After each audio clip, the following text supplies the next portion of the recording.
Check 1 2, check 1 2. Peace and blessings to all the brothers and sisters worldwide. It's good to see you. It's good to be seen. Thank you for tuning in to the Preciate You podcast. I hope today's been smooth and cool and you haven't had to deal with any bullshit. Just trying to think of a cool story to share. And I was thinking of when I was in high school on the basketball team. And, didn't really hang out with too many people outside of my really small friend group. And, a lot of my friends were knuckleheads and, or I was at home a lot, one of the two, taking care of my sister and my brothers. And so, I never really hung out with too many of my, I guess, from my perspective, my like well-off white friends. We were cool at school, but never went to their houses or anything like that. And so one day, one of my really good friends from school invited me over to his house to just kind of bullshit, you know what I'm saying? Play some 2K. Probably like back then, 2K8, you know what I mean? 2008, 2009 maybe. And yeah, we get to his house, nobody's home, you know what I'm saying? We're just chilling, playing games, bullshitting, being fucking 16. And I just remember being intimidated going over there. I got inside the house. It was a nice house. Everything was really clean.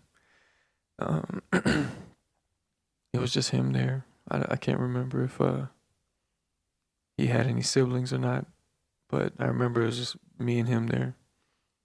The TV was huge, and I was just kind of like just overthinking it. Not really allowing myself to enjoy it. It was just kind of almost like this is what it's like to be at a at a regular white kid's house, who has both his parents that are doing well and things are just, things are just smooth. And this dude was hilarious, great basketball player, beautiful jumper, and just a cool motherfucker, man. I'm not gonna put his name out there, but really great dude. And I remember his mom came home and she was like, what you guys want for dinner, or this is what I'm making for dinner. And I remember him being like, oh man, this shit about to be delicious, and I just, I was always a humble kid. I could never go over to someone's house and like act like I was running the show or, act up, man. I was instilled a lot of respect, especially for adults and other people's homes and things like that. Um, so yeah, I'm still in that mode and shit, and I'm just enjoying it and just thinking about how cool this is and how grateful I was to be invited over, and I'm starting to have a good time, not thinking about it as much. And then his dad comes home from work and he's in a wheelchair, like a full, not just a wheelchair, but like the electric ones. And I never met his dad or never saw his dad at the games for whatever reason. And he was paraplegic, and he had been paraplegic, I think, most of my friend's life, and I didn't know that. My friend could see the look on my face, like, obviously I was surprised, especially after being so assumptuous about how easy things have been, must have been for him and his family and all that stuff, and not realizing that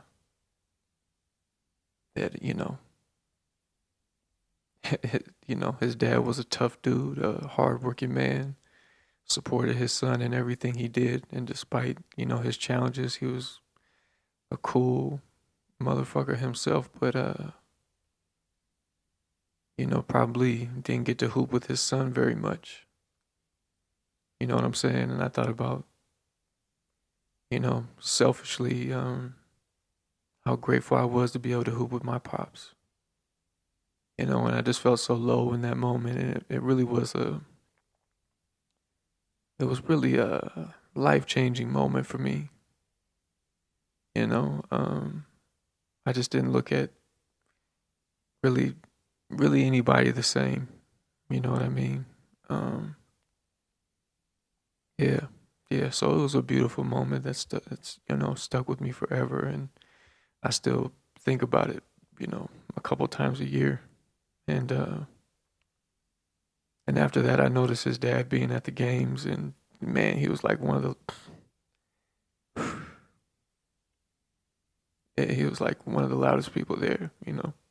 Um, so yeah. So I just wanted to share that.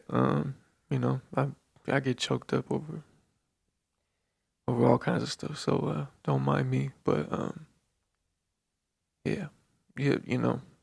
To my friend, I haven't spoken to you in a long time, but you know who you are, and I'll always be grateful for that moment, um, and that lesson. The hard lesson that I learned, and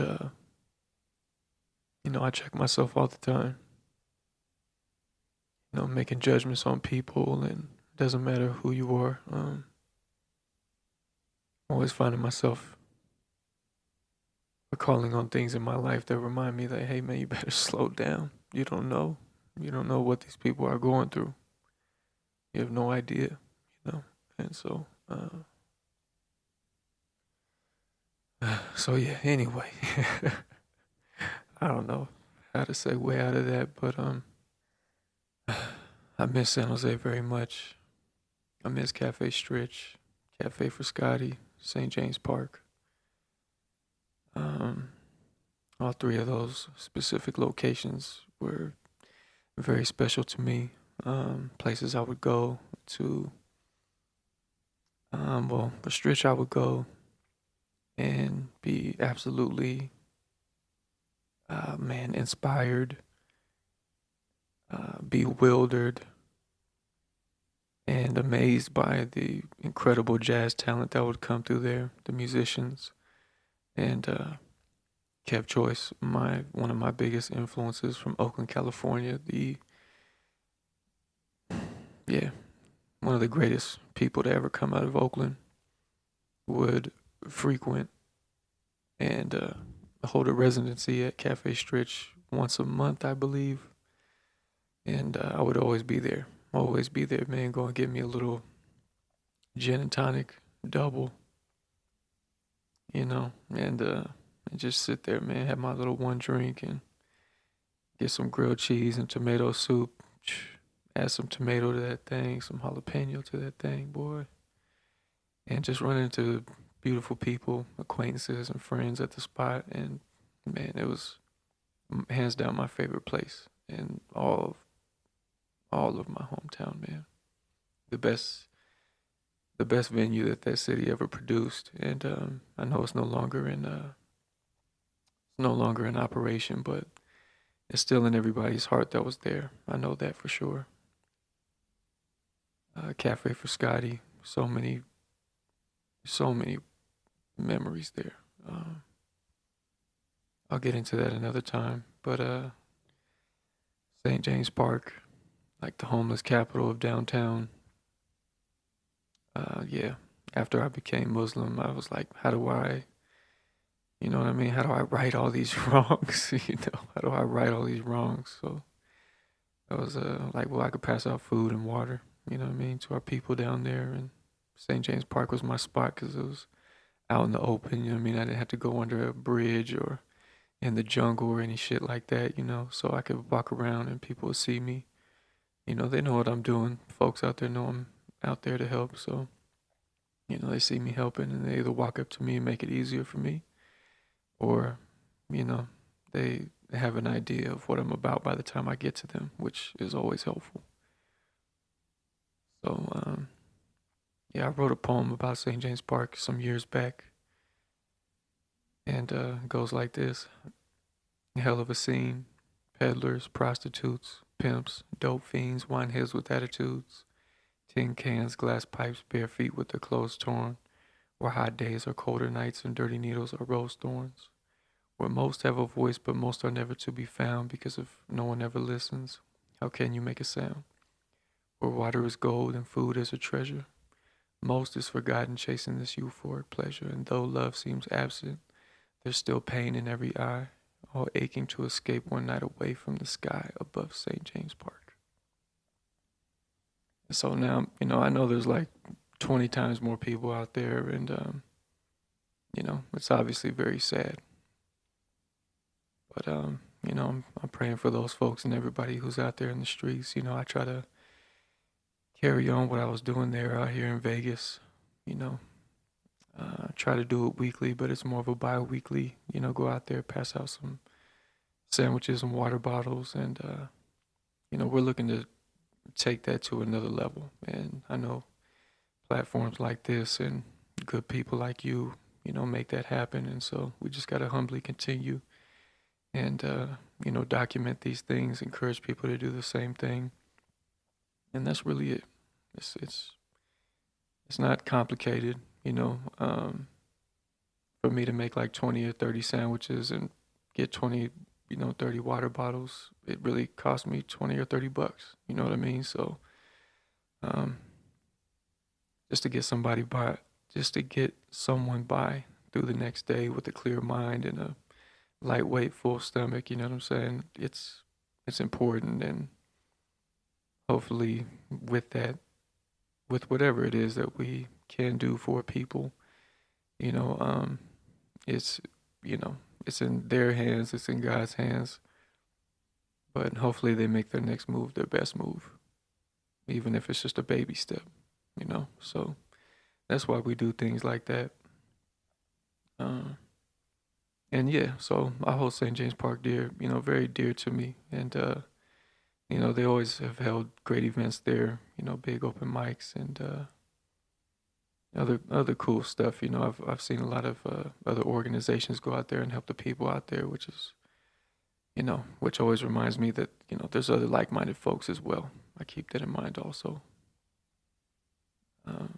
A lot of us like to think that we're, Captain Save the fucking world, but there's a lot of people who want to help who don't know where to start. And a lot of the time, it's just doing something really simple and easy and showing some kindness where it's rarely shown, So, yeah, I miss San Jose. I actually, was just thinking about Agenda. Used to work the door there for my boy back in the Dizzy, and I've also performed there and DJ'd there, and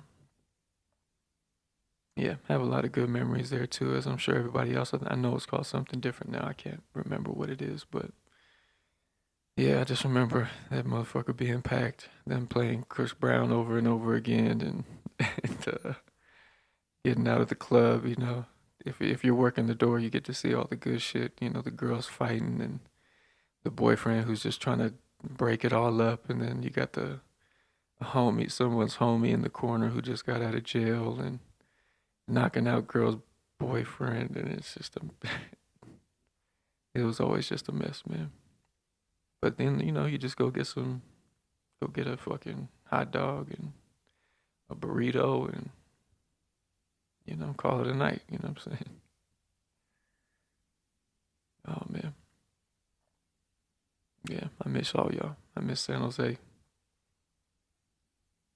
Miss San Jose. I'm not coming back, but don't take it personal.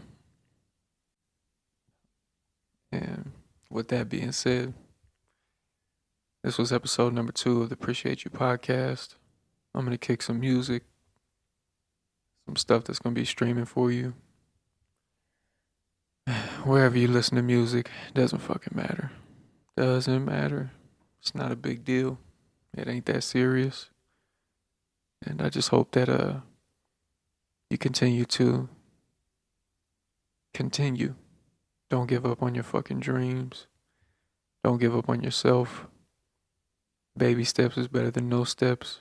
Slow work is better than no work. Slow progress is better than no progress.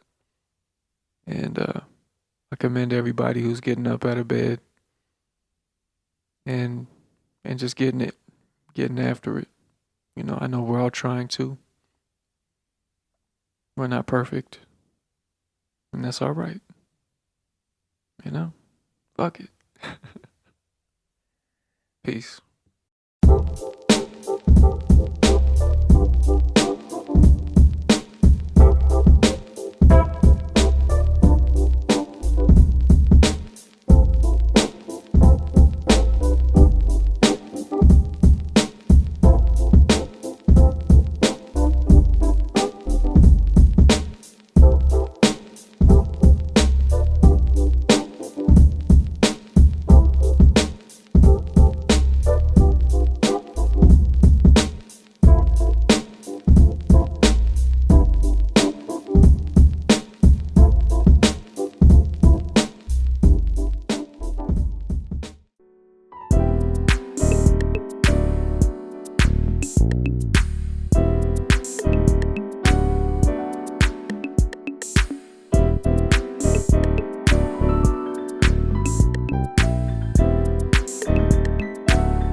I'm tired of being so broken. Tired of looking for pieces of myself that have been stolen. I'm tired of being so sad.